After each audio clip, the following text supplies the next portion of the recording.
Hi everyone, welcome to Juan Finance, and in this video we're going to cover investment matching process. But before we start, make sure that you already watch the requisite videos for this discussion para mas madali nating maintindihan yung mga terminologies later. So I'll just put the link in the description so you can go over. Okay, let's start.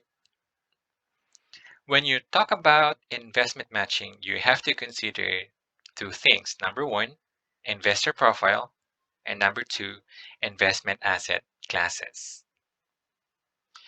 So if conservative investor ka, you can focus on money market investments like time deposit or treasury bill or money market na UITFs and mutual funds. How about moderate investor? Pwede kang magkaroon ng combination ng money market and then you also have a version of bonds. So ano yung na-add sa bonds? Pwede kang mag-invest sa treasury notes or RTBs, retail treasury bonds.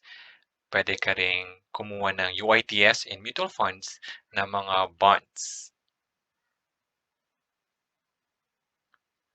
And lastly, how about if you are an aggressive investor? So you can come up with a combination of the three asset classes. Meron kang money market, meron kang bonds, and then meron ka ring stocks. So ano yung nadagdag sa equities portion? Meron kang UITF and mutual funds, meron kang common stocks, and then meron ka ring preferred stocks. Okay, so that's all for now. Thank you very much for watching.